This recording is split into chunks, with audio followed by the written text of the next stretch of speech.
मोर नाम भागीरथी पृष्टि। मैं सुंदरगढ़ डिस्ट्रिक्ट राजपत्रा गाँव में आई। मत ब्रेन स्ट्रोक होता, ब्रेन स्ट्रोक पैरालिसिस होता। मुझे आसिक सम्बलपुर चिरंजीवी पाणिग्राही और the bone and physiotherapy centre रे ट्रीटमेंट नेली। वर्षे काल में ट्रीटमेंट नहीं थे भल छे, मत भल फील मागुचे। मुझे एखन 2 मास 3 मास मेडिकल चेकअप लगे आसबे मुझे फिर आसिक ट्रीटमेंट करुचे। जो मुझे आज बहुत प्राउड अच्छे आज्ञा भल रेस्पॉन्ड पाइली। मोर कटा मोर घर साकीपोड़ा केनाल कॉलोनी समलेपुर पाखे। मोर अंटा गोड़ दर्द लगुला, चलला बेला वीक लगुला। मुई the bone and joint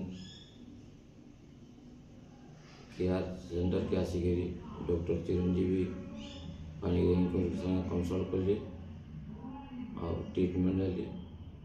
treatment मोटे भल लगुच। मोटा दर्द वर्ष 6 मास पुणे न गोड़ भी आटू भी दर्द होता। सागे कंसल्ट करके ट्रीटमेंट है भल लगुच।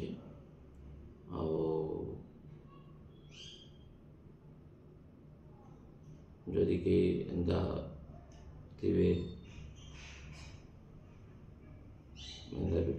पेसेंट थे बेले आसिक पाखे ट्रीटमेंट भल लगुच।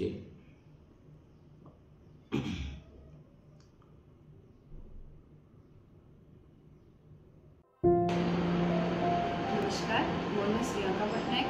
मैं गुड़ेसिंगारू आसी।